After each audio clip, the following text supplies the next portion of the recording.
Hello, it's Chris again. Great to see you today. Thank you for stopping by my YouTube channel. If you haven't done so yet, hit the subscribe button so that you'll get notified of new content when it's uploaded.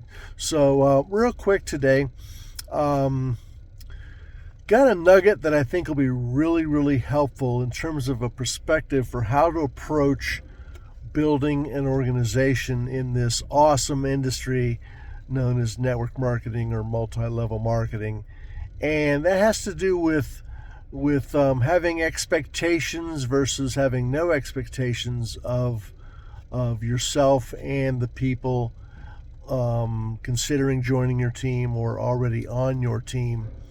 Obviously, it's very important to have expectations for ourselves because we have to stretch. We have to go beyond what might be comfortable or convenient, and we have to set the bar higher so that we go further, go higher towards the accomplishment of what we're looking to do.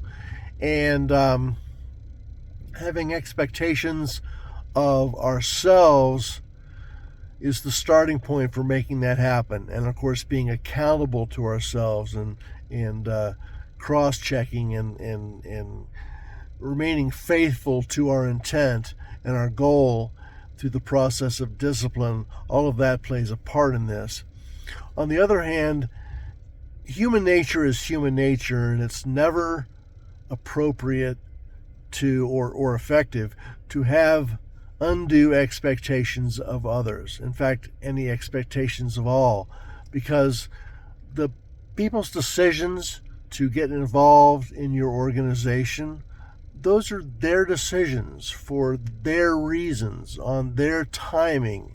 And to have expectations of who should do what and when simply sets us up for disappointment and heartbreak, because people do it for their own reasons. They don't do it for our reasons. They don't care if we want to get rich or if we want to buy a new house or achieve a higher level in our business. They don't care about that. They'll do it for their own reasons, because network marketing, after all, is a all volunteer team building sport.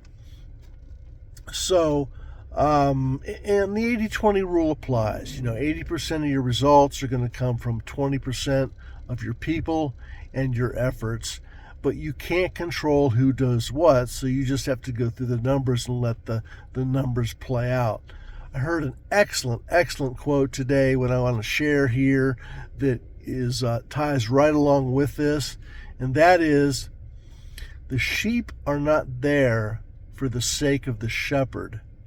The shepherd is there for the sake of the sheep. So it's so important not to have undue expectations of others, and to remember that we are there to serve people at their own level of commitment, at their own level of desire, at their own level of activity and work ethic. We are there to serve. The sheep are not there for the shepherd. They're not there to make us successful. The shepherd is there for the sheep. And again, I don't want to refer to people as sheep necessarily, but this analogy is too good.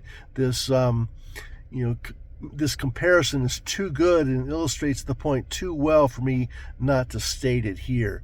The shepherd is there for the sheep. You are there for your people. You are there to serve them with their level of commitment. And remember that, and don't have expectations for people so that you won't be disappointed. Just remember to express gratitude about whatever's happening, about whatever your own activity level, your own mindset, your results so far.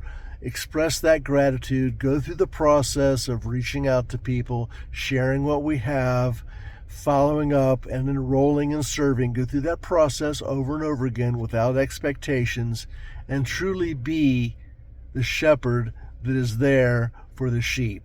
I hope this was useful and helpful to you.